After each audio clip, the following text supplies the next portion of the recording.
On poursuit avec l'oracle de Gaïa. Allez.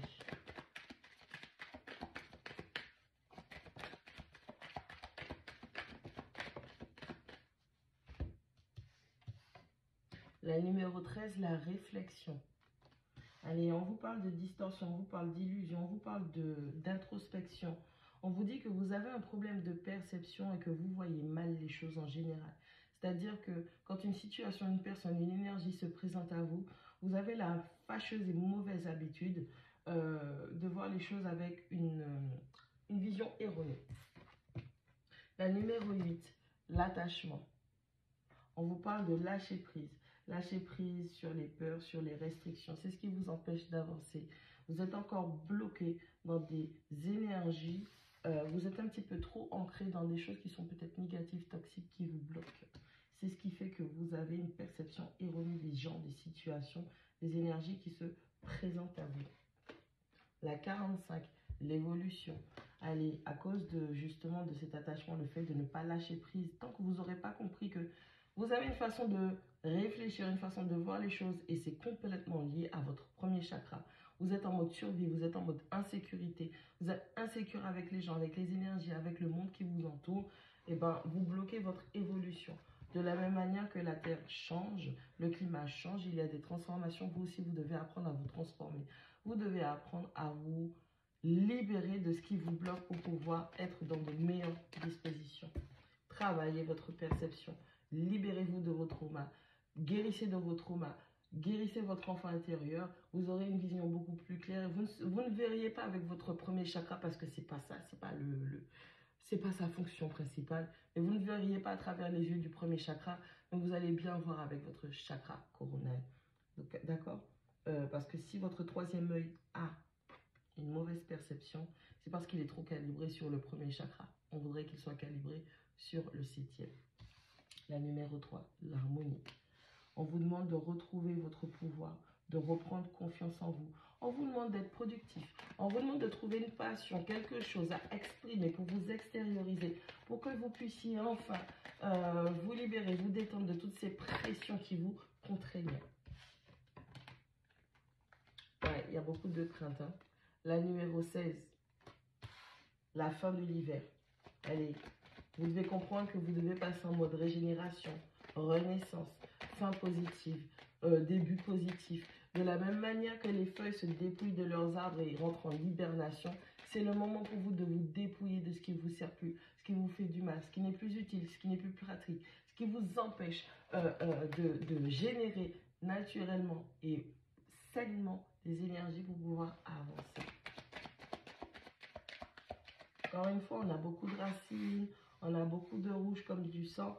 Vous êtes trop sur votre premier chakra. Vous pourriez même peut-être avec cette distorsion, une situation se présente à vous, des gens se présentent à vous. Vous ne vous rendez pas compte que vous êtes sur le premier chakra, mais vous pourriez accuser les autres d'être sur le premier chakra, d'être dans des insécurités, d'avoir des traumas, d'avoir des ceci, d'avoir des blessures, d'avoir des... Ah, se battre contre leur démon. Cette personne devait faire un shadow, cette personne devait ceci, cette personne devrait cela. Et pendant ce temps, c'est vous qui avez besoin. Avant de regarder chez ton voisin, regarde chez toi. Numéro 1, l'arbre de vie. On vous parle de fertilité, on vous parle de créativité, on vous parle de votre destin, on vous parle de vos bénédictions. Allez, qu'est-ce qu'on commence? Déjà, on commence par le fait d'être vous, ok? Aimez-vous, comptabilisez vos bénédictions. Regardez l'être magnifique que vous êtes en dehors de vos craintes, de vos blocages. Regardez cette chose magnifique que vous avez créée, façonnée, développée au fur et à mesure du temps, d'accord? Et on est simplement en train de vous dire que une fois que vous allez réussir à vous dépouiller, à renouveler vos énergies, à prendre un nouveau départ, à commencer un nouveau cycle, à clôturer d'anciens cycles, à vous délester de votre passé, de vos bagages pour pouvoir mieux avancer avec la sagesse et la connaissance, vous allez pouvoir vous axer sur le chemin de votre destinée. La numéro 22, le voyage sacré. Encore une fois, hein, des cycles dans la famille, transformation, les cycles de la vie. Il y a beaucoup de changements à venir dans votre vie, dans votre famille. Il y a énormément... il y a la bataille d'anciens amours contre des nouveaux amours. Il y a des amours qui ne sont plus, mais vous raccrochez à eux et vous ne laissez pas la place au nouveau. Donc forcément, euh, il y a une confusion dans les énergies. Le passé se mêle au présent et malheureusement, le futur est compromis. La numéro 30, l'arbre flamme. L'arbre flamme qui vous parle du nouveau départ, de commencer quelque chose de nouveau. Okay? Quelque chose de nouveau qui commence dans votre vie. Il est temps, d'accord? Il est vraiment temps pour vous de vous lancer. Tu as un projet, tu as une idée que tu dois mettre sur la table, c'est le moment. On te demande juste de travailler tes blessures, tes traumas, tes blocages, guérison de l'enfant intérieur, purification émotionnelle ou par le feu, purification par l'eau, ça va être l'émotion, ça va être les bains aussi, le fait d'écrire, le fait de buller des documents. Purification par le feu, c'est laisser partir ces douleurs émotionnelles, ces blessures, les ressentir pour pouvoir les transmuter. Ça va être aussi l'écriture sur ce que tu ne veux plus, dans ta vie. Ça va être le fait de brûler ces documents. Pour la purification par l'eau aussi, on a la méthode du verre d'eau, d'accord? Sur un papier, vous allez écrire énormément de choses positives. En fait, il vous faudra 2 verres d'eau, mais vous allez devoir écrire des choses positives et tout ce qui va être chargé de cette eau, vous allez transvaser dans ce que vous êtes déjà actuellement. Bref, je vous ferai une vidéo dessus.